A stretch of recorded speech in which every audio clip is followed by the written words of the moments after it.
그 김영실 교수의 저서 롯의 가정, 맹자의 가정이라는 그 책에 이런 내용이 실려 있습니다.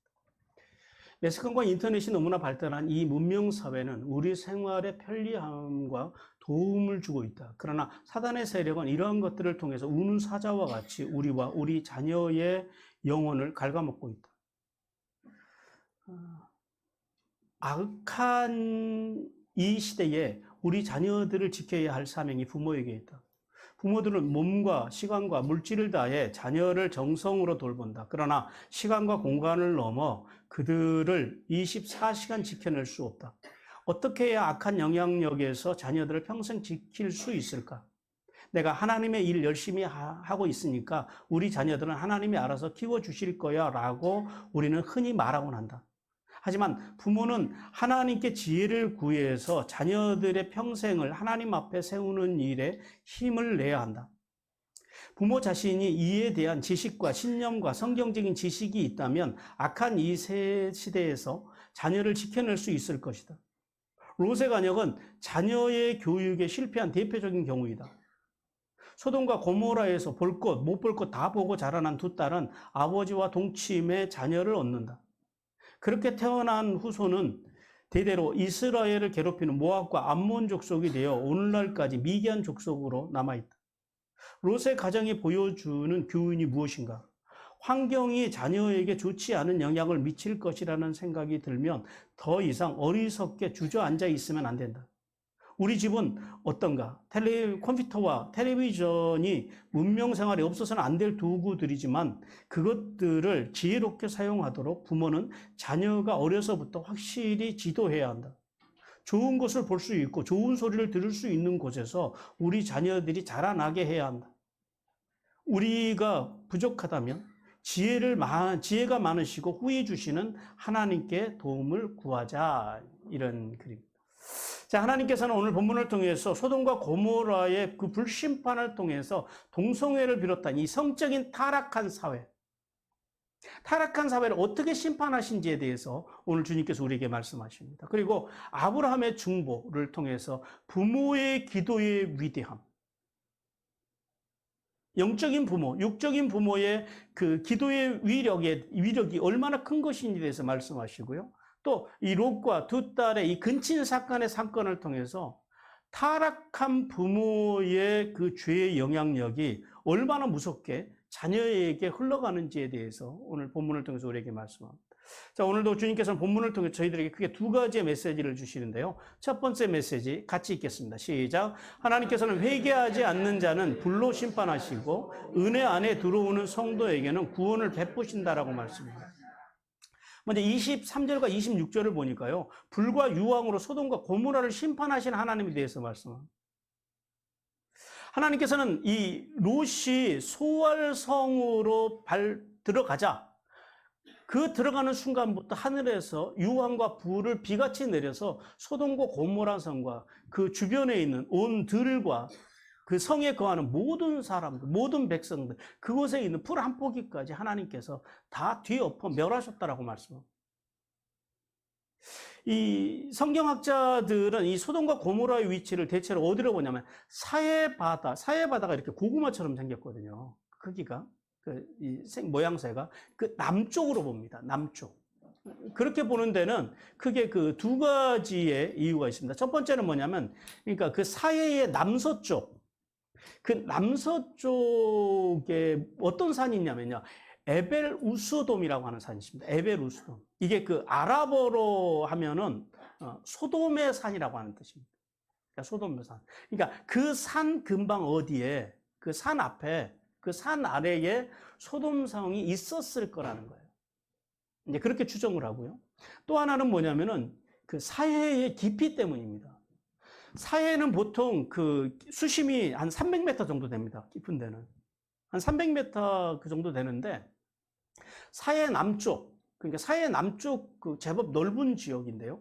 그 지역만 수심이 한 5.3m, 평균 5.3m 정도 된다 그래요. 그래서 지질학자들은 이제 그 사해 남쪽을 연구하고서는 어떤 결론을 내냐면 지진이나 어느 자연재해로 어느 시대인가 원래 거기가 들판이었는데 낮아졌다라는 거예요. 그래서 사해의 물이 이제 흘러 들어온 것으로 그렇게 봅니다. 그래서 그 사해 남쪽, 대체로 사해 남서쪽 쪽으로 그 해서 소돔과 고모라와 아드마와 스보임, 소알까지도, 지금 옛날에 소알성이 물에 안 잠겼지만 지금은 이제 소알성이 물에 잠겨 있거든요. 소알성의 터들이 그렇게 잠겼을 것이라고 그렇게 추정을 합니다.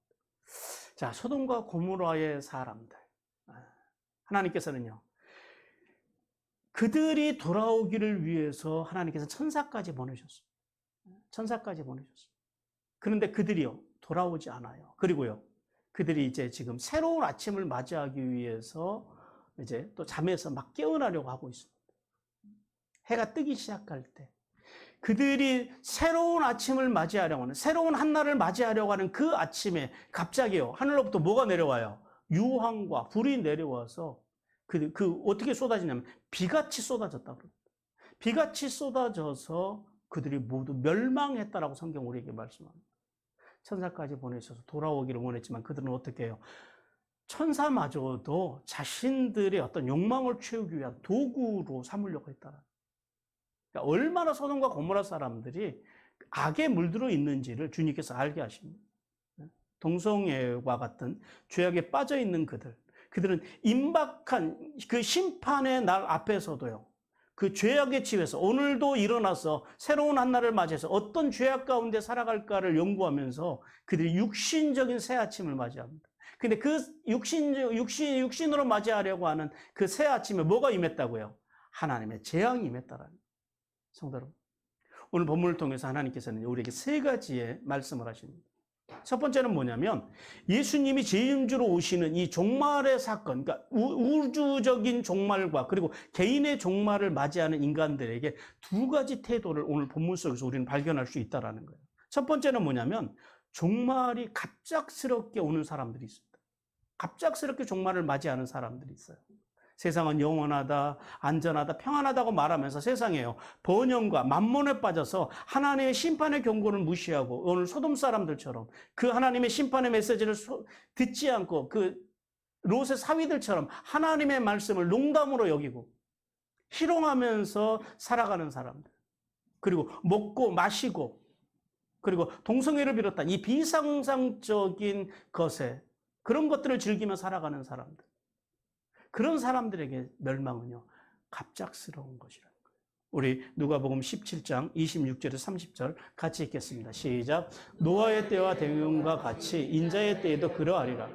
노아가 방주로 들어가던 날까지 사람들이 먹고 마시고 장가들고 시집가더니 홍수가 나서 그들을 다 멸망시켰으며 또 롯의 때와 같으리니 사람이 먹고 마시고 사고 팔고 심고 집을 짓더니 롯이 소돔이 나가던 날에 하늘로부터 불과 그들을 멸망시키니 인자가 나타나는 날에도 이러하리라. 주님이 오시는 날이 어떨 거라는 겁니다. 노아 시대, 홍수 시대와 같이, 그 다음에 오늘 소돔과 고모라의 사람들처럼 갑작스러운 멸망, 갑작스러운 심판으로 인해서 마지막 날에 영원한 지옥의 형벌을 받게 될 거라는 거예요. 어떤 사람들은요, 하나님의 경고를 무시하고 하나님의 말씀과 말씀의 정신을 무시하고 그렇게 살지 않는 사람들, 그것이 첫 번째 태도이고요. 두 번째 태도는 준비하고 기다림으로 종말을 맞이하는 성도들이 있을 거라는 거예요. 우리 베드로전서 3장 20절 같이 읽습니다. 그들은 전에 노아의 날 방주를 준비하는 동안 하나님이 오래 참고 기다리실 때에 목종하지 아니하는 자들이라.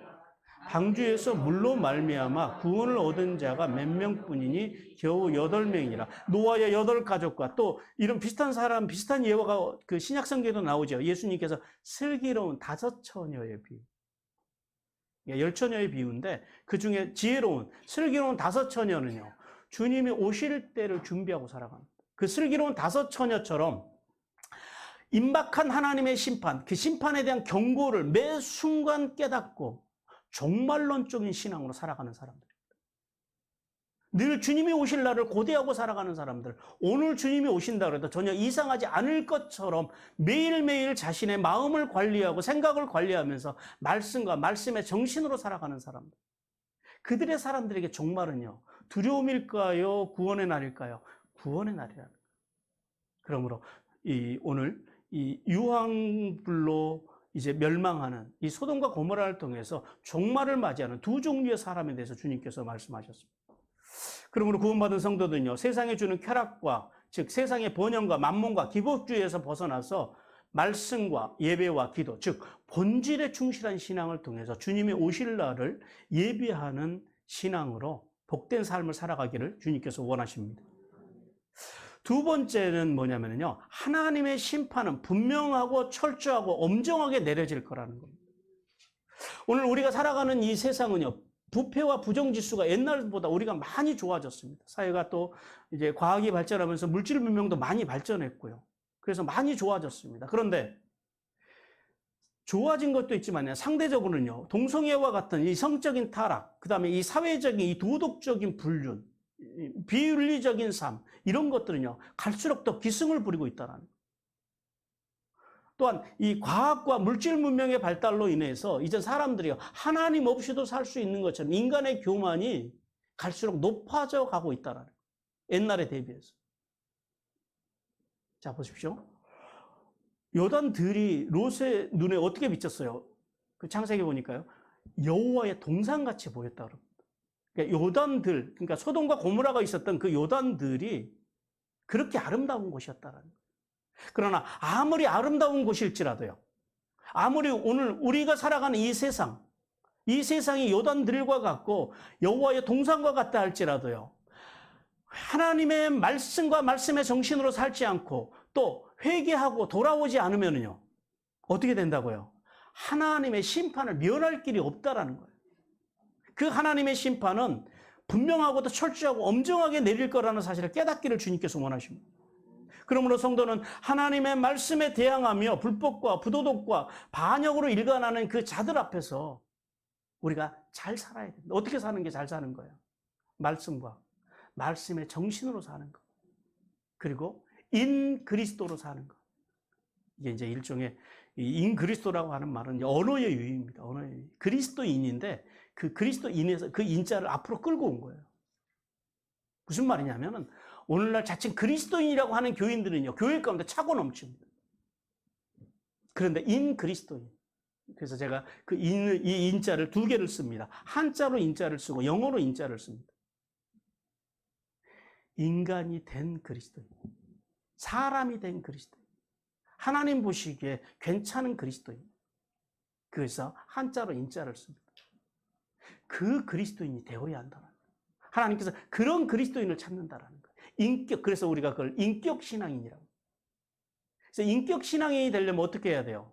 인 그리스도, 영어로 그리스도 안으로 들어가야 됩니다. 그분의 말씀과 말씀의 정신으로 돌아가야 된다라는 거예요. 그래서 이제 인 그리스도라고 하는 말을 씁니다. 그런 인격 그리스도인이 되어야 한다는 거예요. 그래서 세상 앞에요, 우리가 보여줘야 된다라는 거예요. 뭐를요? 그리스도인의 인격, 그리스도인의 삶, 삼위 하나님의 인격을 닮아가는 성도의 삶을 통해서 사람들이 우리를 보고 그리스도께로 돌아올 수 있도록 그리스도를 전하는 삶을 통해서 저들을 구원하는 일에 우리의 삶이 사용되어지기를 주님께서 간절히 원하십니다. 그리고 세 번째는요, 구원의 길을 걸어가면서도 여전히 세상을 사랑하는 성도들은요, 결국 영원한 생명을 잃어버리게 된다는 사실을 깨닫기를 주님께서 원하십니다. 자, 하나님께서 천사를 통해서요, 아담과 그의 가족들에게 뭐라 그러세요? 소돔성에서 출발을 시키면서 뒤를 돌아보지도 말고 또 들판에 머물지도 말라라는 거예요. 그런데요, 그 경고를 누가 무시해요? 롯의 아내가 무시합니다. 그런데 우리가 이 말씀을 조금 심도 있게 좀 볼 수 있어야 돼요. 그냥 단순히 미련이 남아서 뒤를 돌아봤다고 바로 소금 기둥이 되었다, 그 정도는 아닐 거라는 거예요. 그래서 이 주석이나 이제 여러 가지 자료들을 보면서 가장 신빙성이 있는 것이 그거였던 것 같아요. 뭐냐면은 롯의 아내가 소금 기둥이 된 것은 단순히 세상을 향한 미련 때문이 아니었다라는 거예요. 롯의 아내는 훨씬 더 적극적인 여성이었을 가능성이 높다라는 겁니다. 무슨 말이냐면 롯이 소돔성에서 유력한 사람이었잖아요. 성문에 올라가서 재판하는 사람이었잖아요. 그 영향력을 가지고 롯의 아내가 소돔 사교계의 한 중요한 부분을 차지하고 있었던 적극적인 여성이 아니었을까라고 추정을 해봅니다. 왜 그렇게 생각을 하냐면 그 여인도 도덕적으로 윤리적으로 굉장히 타락해 있었다는, 어쨌든 한 가지 확실한 거는 경건한 여인은 아니었다라는 거예요. 왜요? 롯이 딸들을 이제 천사들과 동성애를 하겠다고 몰려온 사람들에게 롯이 어떻게 해요? 그 딸을 내어주려고 그러잖아요. 성적 놀이개로. 그때 롯의 아내는요, 등장하지 않습니다. 무슨 말이에요? 동의했다라는 거예요. 그러한 세속의 문화에 이 롯의 아내가 철저하게 이제 물들어 있었다라는 반증을 나타냅니다. 그래서 이 롯의 아내가 뒤돌아보다가 소금기둥이 됐다라고 하는 것은 그냥 머뭇머뭇하고 그런 정도가 아니라 진짜로 이 여인이 소돔성을 사랑했다라는, 그 성의 문화를 사랑했다라는 거예요. 하나님께서 천사를 통해서 롯에게 뭐라고 말씀하셨다고요? 뒤도 돌아보지 말라라는 거예요. 롯은 자신의 두 딸을 손을 붙잡고 앞으로 뒤를 돌아보지도 않고 나가고 있고요. 이 롯의 아내는요, 뒤에서 머뭇머뭇하면서 자꾸 뒤로 처지는 거예요. 왜요? 그 소돔에 두고 온 자기가 사랑했던 그 문화들, 사랑했던 친구들, 두고 온 사랑했던 물질들, 거기에 대한 미련을 버리지 못하고 머뭇거리고 있는, 뒤로 처져가고 있는, 그래서 상당히 거리가 떨어졌을 가능성이 높다라는 거예요. 그런데 하나님께서 불과 유황으로 그 소돔에 내리시니까요, 그 땅이 폭발했다라는 거예요. 화산이 폭발하듯이. 그 밑에 있는 화산들이 폭발할 가능성도 충분히 있다라는 거죠. 그때예요. 그 사해가 소금바다잖아요. 그 소금 성분들이 그 불에 녹아서 이제 터지면서 그 죄를 뒤집어 쓰고 그 자리에서 죽지 않았을까. 이렇게 이제 추정을 하는 거예요. 그러니까 이렇게 이제 이야기하시는 분들이 있더라고요. 근데 상당히 이 말이 제가 볼 때도 신비성은 있는 것 같아요. 그냥 물론 뭐 돌아봤으니까 하나님께서 말씀을 어겼으니까 그 자리에서 그 여인을 소금기둥으로 만드실 능력도 충분히 하나님이 있으시지만은 단순히 그렇게만 보기에는 너무 허무하다라는 거죠. 롯의 아내. 그 여인이 소금기둥이 된 것. 소금기둥과 같이 소금이라고 하는 건 뭐예요? 변하지 않는 언약을 이야기합니다. 그러니까 영원히 변하지 않는 형벌을 받았다는 성도 여러분. 구원받은 성도들은요, 이 롯의 아내의 일을 생각하면서 우리가 하나님의 나라와 하나님의 말씀을 따라 살지 않으면요, 영원히 변하지 않는 심판의 대상이 된다는 사실. 우리가 적극적으로 세상을 사랑하고 세상의 만몬을 쫓고 번영을 쫓아 살아가면요, 구원의 길, 지금 소아를 향해서 가는 길이 어떤 걸음이에요? 구원의 걸음이잖아요. 구원의 길을 가면서도 그렇게 영원히 변치 않는 하나님의 무서운 형벌을 받을 수도 있다는 사실을 깨닫기를 주님께서 원하십니다.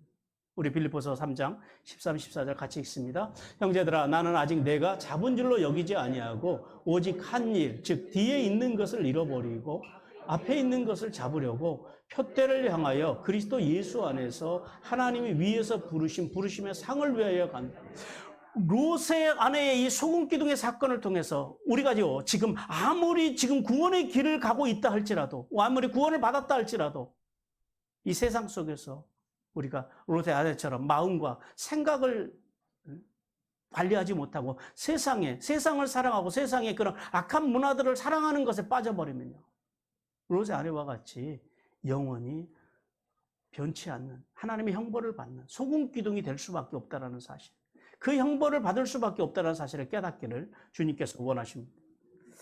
그리고 27절과 29절 말씀을 보니까요, 하나님께서 아브라함을 생각하셔서 롯을 구원해 주셨다라고 말씀합니다. 하나님께서 소돔과 고모라가 불로 심판을 받을 때 오늘 본문에 보니까 아브라함이 전에 하나님과 대화했던 그곳에서 이제 심판의 불길이 치솟아 오르는 것을 보고 있었다라고 말씀합니다. 그리고 하나님께서는 그래서 이제 그러한 그 아브라함을 보시고 롯의 그 안부를 걱정하는 아브라함의 기도를 하나님께서 오늘 본문에 보니까 그래요, 기억하셨다 그럽니다. 생각하사 그랬다는 게, 생각했다라고 하는 것은 하나님께서 기억하셨다라는 거예요. 기억하셔서 이제 롯을 구원해 주셨다라고 말씀합니다. 우리가 지난 시간에도 말씀을 들을 때 우리가 들었지만은요, 롯이 어떤 사람이냐라는, 하나님을 믿긴 했지만, 롯도 교회는 다녔어요. 교회는 다니고 하나님을 믿는 사람이긴 했지만은, 롯의 삶은요, 불신자와 전혀 다를 바가 없는 삶의 자리를 살아갔더라고요. 그러니까 오늘날 이 롯의 삶은, 오늘날 이 시대의 교인들, 오늘 우리의 삶의 단면을 아주 극명하게 보여주는, 적나라하게 보여주는 그 롯의 모습입니다. 그럼에도 불구하고 하나님께서는 롯을 뭐라고 그래요? 히브리서에서 롯을 의롭다고 하십니다. 의인이라고 칭해 주십니다. 롯이 어떻게 의인으로 칭함을 받고 하나님의 구원을 얻었다고요? 크게 두 가지의 이유를 저희가 지난 시간에도 살펴봤는데요. 첫 번째는 뭐냐면, 비록 세상 속에서 세속의 가치로 살아가고는 있지만은 천사를 통해서 하나님이 말씀하실 때에 롯이 어떻게 했어요? 순종했다라는 거예요. 그러니까 롯이 믿음이 완전히 없는 사람이 아니라 그래도 자신의 입맛에 맞는 말씀들은 잘 취사 선택해서 들을 수 있는, 하나님의 음성을 들을 수 있는 그 정도 수준은 됐다라는 거예요. 오늘날 보통 이 시대를 살아가는 그리스도인들의 수준은 됐더라라는 거예요. 그리고 두 번째는요, 오늘 본문의 말씀과 같이 아브라함의 중보기도 때문입니다. 하나님께서는 아브라함에게 뭐라고 말씀하셨냐면은, 너를 축복하는 자에게 복을 내리시겠다고 언약을 주셨습니다. 우리 창세기 12장 2절과 3절 말씀 같이 읽습니다. 시작. 내가 너로 큰 민족을 이루고 내게 복을 주어 내 이름을 창대하게 하리니 너는 복이 될지라. 너를 축복하는 자에게는 내가 복을 내리고 너를 저주하는 자에게는 내가 저주하리니 땅의 모든 족속이 너로 말미암아 복을 얻을 것이니라 하신지라. 하나님께서 지금 이 언약의 결과로 하나님께서 롯을 구원해 주셨다는 거예요. 무슨 말이에요? 아브라함이 롯을 위해서 기도했어요. 롯을 위해서 축복했어요. 롯을 걱정했다라는 거예요. 그랬더니요, 하나님께서 그 기도를 들으시고 롯을 구원해 주셨다는 거예요. 성도 여러분, 우리가 여기서 한 가지를 알아야 됩니다. 우리는, 어떤 분들은 그래요. 자식을 위해서 그저 열심히 기도하면 하나님께서 다 책임져 주실 거라 그래요. 아까 김영실 교수의 말대로, 내가 열심히 주를 위해 살며 교회 봉사하면 하나님께서 내 자식들 다 책임져 주신다. 여러분, 그런 메시지 많이 들으셨죠? 그런데요, 그렇게 해가지고는, 그래서 자식들이 다 잘 되셨습니까? 저도 그랬습니다, 저도. 자녀들이 다 믿음 안에 살아가고 있지 않더라라는 거예요. 쉽게 말하면, 하나님이 꼭 그렇게 책임져 주시는 건 아니더라. 물론 책임은 져 주십니다. 어떻게 하든. 그러나 우리가 기대하는 것 같이, 그렇게 말을 했던 분들과 같이 그런 식으로 책임져 주시는 건 아니더라라는 거예요. 지금 아브라함이 뭘 가지고 기도했다고요? 그냥 가서 열심히 기도한 것이 아니라 뭘 가지고요? 언약이요. 하나님의 언약의 말씀을 가지고 나가서 하나님 앞에 기도할 때 하나님께서 그 기도를 들으신 것은 그냥 가서 부르짖어 목소리 키워서 기도하니까 들어주신 것이 아니라 뭐 때문에요?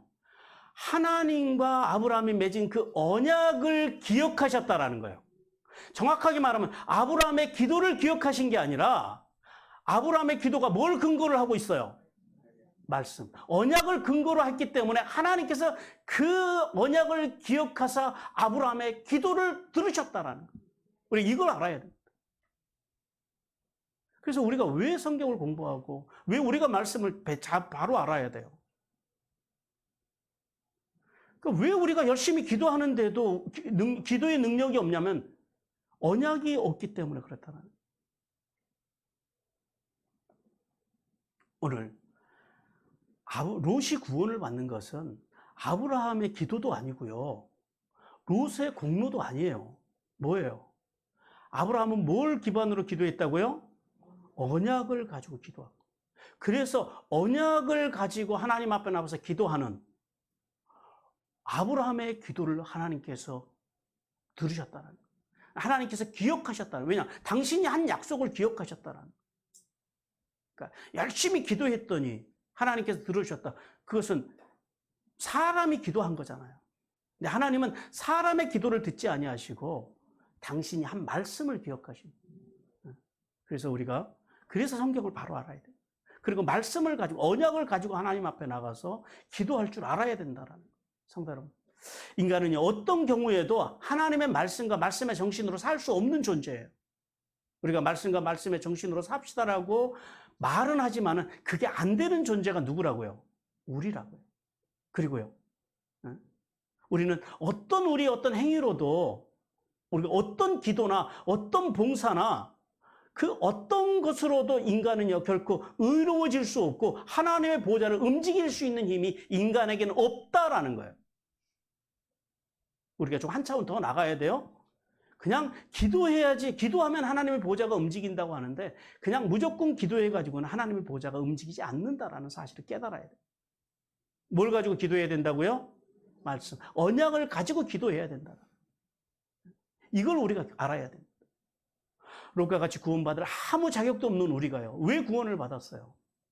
예수 그리스도의 십자가, 그 보배로운 능력을 믿는, 예수 그리스도의 이름을 믿는 사람, 은혜로우신 예수 그리스도를 믿는 자들에게 구원을 주시겠다고 하는 뭐요? 하나님의 언약. 그 말씀을 믿었기 때문에 우리가 구원받았다는 사실을 알아야 됩니다. 그러므로 십자가에서 화목제가 되어주신 예수 그리스도의 그 언약, 그 말씀을 깨닫기를 주님께서 원하십니다. 그러므로 예수님의 한량없는 은혜로 구원받은 성도들은요, 그래서 그 언약 때문에 우리는 항상 기뻐하고 쉬지 말고 기도하고, 뭘 기반으로요? 언약을 붙잡고 기반하는 거예요. 그리고 범사에 감사하는 거예요. 뭘 붙잡고요? 언약을 붙잡고 감사하는 거예요. 그렇게 말씀과 말씀의 정신으로 살기 위해서 발버둥 치는 삶을 통해서 하늘의 복과 땅의 복을 받는 성도들이 되시기를 주님께서 원하십니다. 사랑하는 성도 여러분, 어떤 죄가 있든지 하나님은요, 슈브 돌아오기만 하면 용서해 주십니다. 뭘 붙들고요? 예, 언약, 십자가의 언약을 붙들고. 근데 아무리 교회를 열심히 다도요, 십자가의 은혜를 붙들지 않으면요, 그러면 자연스럽게 세상의 쾌락과 어떤 그런 가치들을 쫓아가는 사람들에게는 무서운 불심판이 임한다는 사실을 깨닫기를 주님께서 간절히 원하십니다. 두 번째 메시지 같이 읽겠습니다. 시작.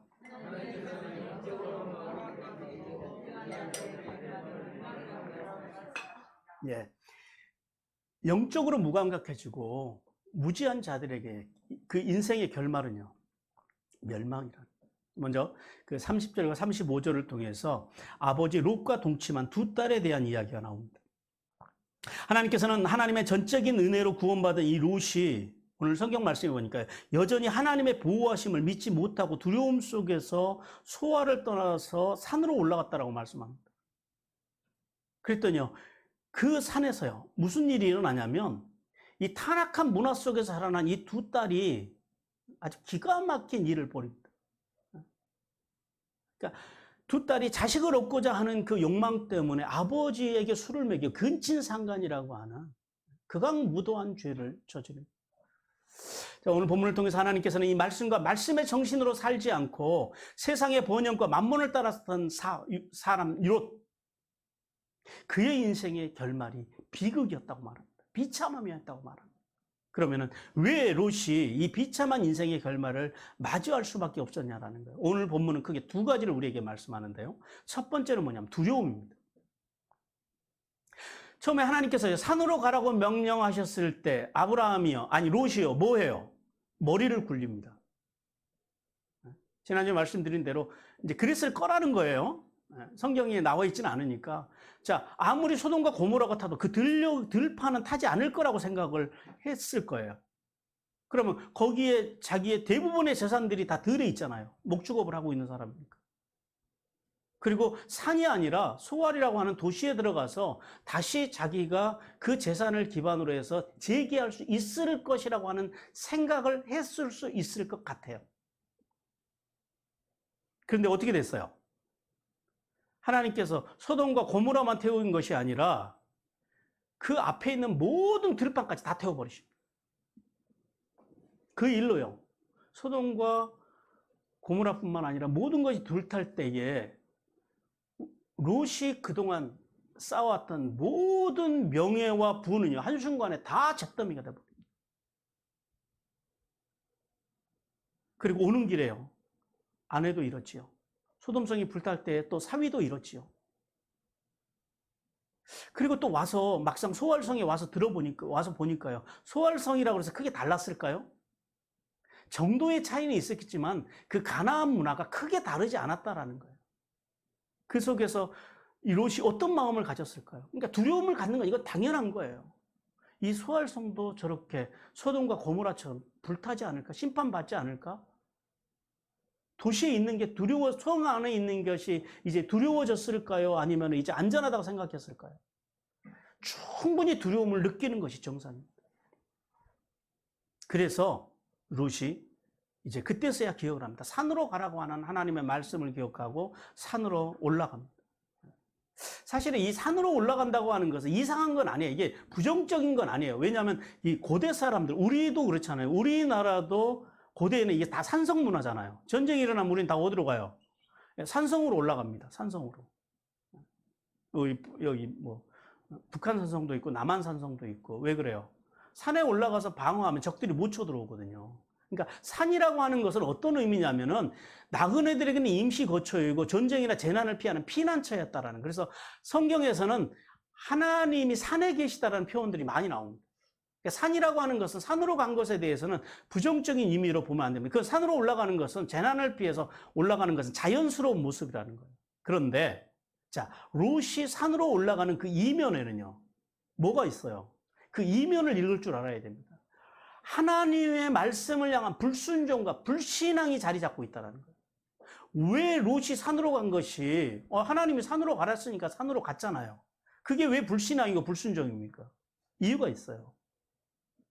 자, 하나님께서 소활로 롯이 간다고 그랬을 때 하나님께서 허락하시면서 뭐라 그러세요? 너 때문에, 너로 인해서 저 소활성을 안전하게 보호해 주시겠다. 멸하지 않겠다라고 주님께서 말씀하십니다. 그러니까 지금 이제 소활성은 롯이 있는 동안에는 그 땅을 하나님께서 완전하게 보호하시겠다라는, 지켜주시겠다라는 거예요. 그런데 지금 롯이 산으로 올라가는 것은 그 하나님의 말씀을 믿었어요, 안 믿었어요? 안 믿었다는 거예요. 그 하나님의 말씀에 대해서 그가 의심했다는, 그러니까 정확하게는 의심했다기보다도 소돔과 고모라와 아내와 사위와 그리고 자신의 모든 것들을 잃고 남으로 인하여서 오는 그 인간적인 두려움과 박탈감과 허무함, 이 감당할 수 없는 마음에서 일어나는, 우리도 그럴 때 있잖아요. 어떤 것으로도 위로가 되지도 않고 어떤 것으로도 이제 우리가 마음을 잡을 수 없는 그런 상황들이 가끔 있습니다. 이 롯이 지금 그랬다라는 거예요. 그런데 그 마음, 하나님의 말씀보다 그 마음이 너무 컸다라는 거예요. 그래서 하나님의 말씀, 마음속에 엄습해오는 이 두려움과 공포로 인해서 하나님의 말씀을 신뢰하지 못하고 그래서 산으로 올라갔다라는 거예요. 성도 여러분. 그 안에 뭐가 없어요? 아브라함 안에, 아니 롯 안에. 하나님을 향한 사랑이 없습니다. 사랑. 네? 사랑. 여러분 하나님 사랑하십니까? 왜냐하면 사랑 안에는요 두려움이 없는 거거든요. 롯이 진짜 하나님을 사랑했더라면 하나님의 말씀을 믿었을 거예요. 사랑하는 사람, 하나님을 사랑하는 사람은 어떠한 환경 앞에서도 두려워하거나 떨지 않는다라는 거예요. 우리 요한일서 4장 18절 같이 읽겠습니다. 시작. 사랑 안에는 두려움이 없고 온전한 사랑이 두려움을 내쫓나니 두려움에는 형벌이 있습니다. 두려워하는 자는 사랑 안에서 온전히 이루지 못하였느니라. 사랑은요 모든 두려움을 물리치는 능력이 있습니다. 세상을 향한 하나님의 심판의 말씀을 들을 때 하나님을 사랑하는 사람들에게는요 그것이 두려움의 소식이 아니라 구원의 기쁜 소식이 된다는 거예요. 그런데 문제는요 하나님을 사랑하지 않는 사람들은 심판의 소식이 들려오면은요 두렵다라는 거예요. 우리가 이걸 깨달아야 돼요. 그 다음에 롯이 그 비참한 결말을 맞이했던 두 번째 이유는 타락한 세상에서의 어떤 성공만 추구하다가 죄의 영향력으로 인하여서 자녀들의 인생을 다 망쳐버렸다는 거예요. 자녀들이 완전히 죄에 오염돼 버렸다라는 사실 때문입니다. 세속적인 본연과 만몬을 쫓아가는 그 인생의 가장 큰 비극이요 바로 이거예요. 성공만을 바라보고 세상의 만모니즘, 돈을 바라보고 세상의 명예 출세만을 바라보고 살아가다 보면은요, 어느 사회인가 다 망가져 있는 자녀들을 우리는 만나게 됩니다. 롯의 두 딸, 그 두 딸의 관점에서 한번 바라보십시오. 그 화려하던 소돔의 문화에서 살다가 지금 어떤 문화 속에서 살아가고 있어요? 컴컴한 동굴의 문화 속에서 무슨 원시인처럼 지금 살고 있다라는. 그리고요, 약혼자도 이렇지요. 어머니도 이렇지요. 그리고 우리나라도 뭐 그런 것들이 좀 있습니다만은, 그러니까 어떤 집안에 어떤 재앙을 만났다. 그럼 그 집안과 여러분 같으면 사돈을 맺고 싶겠어요? 안 맺고 싶겠어요? 이 꺼려하는 게 다 있다라는, 이것이 인간의 본래의 마음이라는 거예요. 그러니까 이 딸들이 생각해 볼 때 이렇게 모든 걸 잊고 재앙을, 하나님의 이제 이 재앙을 만난 우리 집인데 과연 나를, 자기 자신들을 아내로 맞아줄 사람이 있겠느냐라는, 그 두려움으로 사람들이 자신들과 결혼해 주지 않을 것이라고 하는 생각에 사로잡혀, 생각이 거기에 미치니까요. 그 시대 여인들은 무조건 자식을 봐야 되거든요. 오늘 현대 여성들의 관점에서 지금 이 사건을 바라보면 안 됩니다. 그 시대에는 자식을 낳지 못한, 자식이 없이 늙어가는 여자는요, 저주받은 여자. 그러니까 어떻게든지 자식을 낳아야 되는 거예요. 그래서 생각해 보니까요, 산속에 살아가면서, 산 위에서 살아가면서 방법은 딱 하나밖에 없더라. 그래서 이 딸들이 악한 계획을 짜기 시작을 합니다. 자, 어머니도 없는 집안에서 안주인 역할을 해야 되는 큰딸이 이 악한 계획을 주도적으로 이끌어갑니다. 근데 어떻게 이끌어가냐면 아버지의 슬픔을 이용하는 거예요. 돌아보면 참 그 교활한 딸들이죠. 아버지의 그 슬픔, 아버지의 무너진 마음을 이용을 해서 술을 마셔가지고 완전히 술을 취하게 한 다음에 이제 그 동침하여서 후손을 낳을 계획을 세우고 동생과 함께 아무런 방해도 받지 않고 그 음침한 동굴 속에서 근친상간이라고 하는 무서운 죄를 저지르게 됩니다. 보세요. 그 부모가 어떻게 살아왔어요, 지금까지? 돈과 명예와 출세에만 눈이 멀어 살아왔어요. 하나님의 말씀과 말씀의 길이 아니라 어렸을 때부터 롯이 처음서부터 말씀을 떠나 살았던 사람은 아니에요. 삼촌, 아버지와 같은 삼촌 그 아브라함에게서 말씀을 훈련받으며 살았습니다. 우리로 말하면 주일학교도 다녔고요, 중고등부도 다녔고 청년부도 다녔다라는 거예요. 그럼에도 불구하고 하나님의 말씀에서 떠나간 그 롯, 그리고 세상의 출세만을 바라보고 살아가던 그 부끄러운 구원의 대명사인 이 롯, 그 롯이 보십시오. 그가 가장 사랑했던, 그 유황불이 내리는 소알로 피하면서도 아내보다도 먼저 챙겼던 그 사랑하는 두 딸을 통해서 인류 역사상 가장 수치스러운 근친상간에, 말이 좋아서 근친상간이지요, 딸들에게 강간당한 거예요. 가장 치욕적인 일을 만나는 그런 무서운 죄 가운데 있는 어리석은 인간으로, 실패한 인간으로 전락해 버리더라. 우리가 이 말씀을 통해서 뭘 추구하면서 살아야 되는지, 어떤 부모로 살아야 되는지 우리는 심각하게 고민을 해봐야 됩니다. 돈, 세상의 출세, 그것이 아니라 세상의 어떤 세속적인 번영, 만몬을 따라가는 신앙, 그걸 따라가면요, 결국 롯과 같이 비참한 인생의 결과를 만날 수 있다는 사실을 깨닫기를 주님께서 원하십니다. 하나님께서 오늘 이 롯의 이 근친상간의 죄를 통해서 우리에게 이제 두 가지를 말씀하시는데요. 첫 번째는 뭐냐면 타락한 문화의 영향력입니다. 말씀의 길을 버리고 이제 세상의 길을 따라서 살았던 롯, 그의 삶이 비참해진 것은 왜 그래요? 그리고 그의 삶만 비참해진 게 아니죠. 그의 딸들의 인생마저도 그는 다 망쳐놨다라는 거예요, 결과적으로. 예수 그리스도를 믿는다고 하면서 말씀을 믿지 않고, 말씀을 존중하지도 않고, 그렇게 살려고 발버둥치지도 않고, 영적으로 부패하게 되면 우리 안에 있는 그 죄악들이요, 어디로 흘러갑니까? 자녀들에게로 흘러가서 가정을 망치고 자녀들의 인생을 망치고, 장차는요, 가문을 망칠 수 있다는 사실을 깨닫기를 주님께서 원하십니다. 그래서 주님께서는 잠언 22장 6절에서 이렇게 말씀합니다. 같이 읽습니다. 마땅히 행할 길을 아이에게 가르치라. 그리하면 늙어도 그것을 떠나지 아니하리라. 그러므로 믿음의 부모는요, 먼저 뭘 가르쳐야 돼요? 말씀과 말씀의 정신을 가르쳐야 되는데 가르치기 전에요, 살아야 돼요. 그래서 부모가 중요합니다. 가르치려고 하지 마시고 사십시오. 살아내면 자녀들은 그 부모의 삶의 뒷모습을 보면서 살아납니다. 기억하세요. 자녀들은 이 교육학에서 그래요. 어린이 아동 교육학에서 자녀는요, 말을 듣고, 부모의 말을 듣고 자라는 것이 아니라 부모의 뒷모습을 보고 자란다 그래요. 그럼 어떤 분들은 그러실 거예요. 우리 자녀는 이제 30이 되고 40이 되고 20이 되고 다 컸는데요. 괜찮습니다. 자녀가 20대고 30대고 40대든지 간에 지금이라도 부모들이 정신을 차리고 하나님의 말씀과 말씀의 정신으로 바른 길을 걸어가면은요, 그렇게 살려고 발버둥을 치면요, 자녀들이 30대, 40대, 10년 후가 달라집니다. 자녀들은 그 길을 따라옵니다. 꼭 아기 때만 기르는 게 아니에요.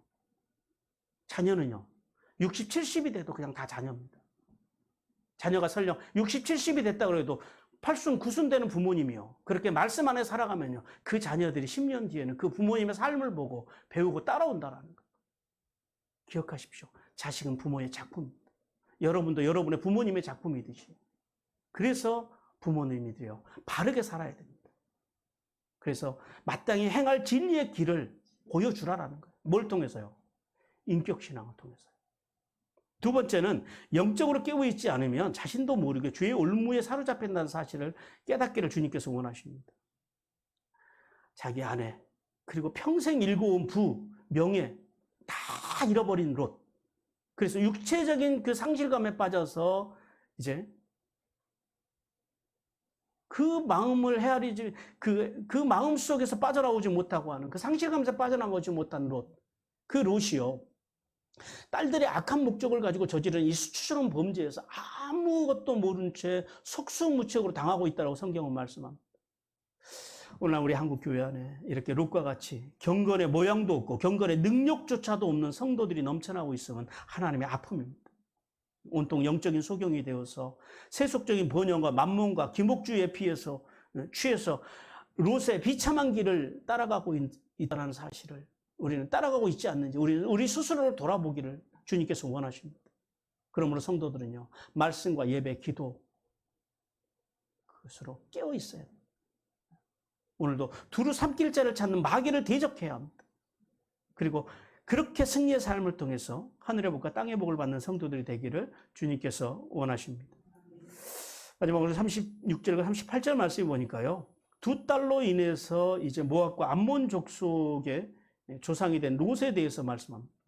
하나님께서는 아브라함의 길을 버리고 세상의 길을 따라간 롯,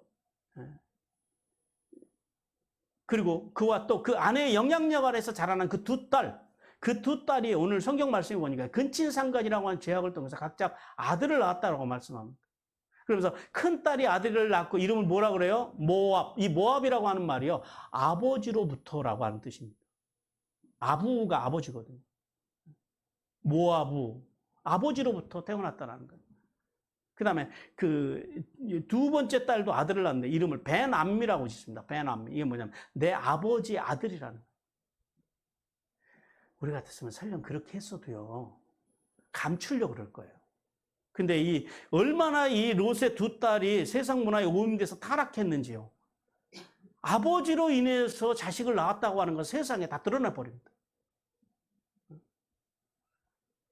성도 여러분, 하나님의 창조의 질서를 무시하고 이 근친상간을 통해서 태어난 모압과 베남미, 이 족속들이 어떻게 됐을까요? 어머니들의 그 죄악된 삶 그대로 다 물려봤습니다. 그리고 우상, 금오스를 섬기면서 그래서 결국은 하나님의 저주를 받습니다. 그리고 영원히 하나님의 회중에, 총회에 들어오지 못하는 저주를 받습니다. 그러니까 구원받지 못할 족속으로 전락해버렸다. 죄가 잉태한지요? 사망을 낳습니다. 사망. 성도 여러분, 우리는 오늘 이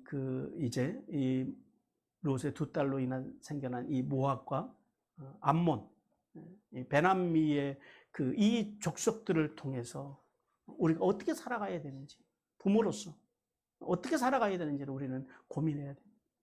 우리는요. 그래서 오늘 롯을 바라보면서 뭘 잘해야 돼요? 뭘 잘해야 되겠어요? 무슨 관리를 잘해야 돼요? 네, 마음 관리를 잘해요. 인생의 고난은 왜 와요? 네, 살아있으니까 오는 고난 앞에서 우리가 이렇게 무너져 버리는 거예요. 그리고 영적으로 아둔해지면은요, 결국 다 망하게 된다는 거예요. 그래서 성도는 마음과 생각을 관리해서 죄가 가까이 오지 못하도록 경계하고, 그리고 성령의 인도하심 속에서 거룩한 삶을 통해서 믿음의 가정, 믿음의 후손들을 세워서 하늘의 복과 땅의 복을 받는 귀한 성도들이 되시기를 주님께서 원하십니다. 사랑하는 성도 여러분, 영적으로 무감각해지지 않기 위해서는 어떻게 해야 돼요? 날마다 말씀과 예배와 기도, 본질에 충실한 삶을 살아야 됩니다. 그리고 세상의 길을 버려야 됩니다. 뭘 따라가야 돼요? 아브라함의 길, 말씀의 길. 말씀의 길 속에서 이제 그렇게 살아가면서 삼위 하나님의 인격을 담기 위해서 발버둥치는 삶을 통해 하늘에 있으리며 땅에 기름진 복을 받는 성도들이 되시기를 주님께서 간절히 원하십니다. 우리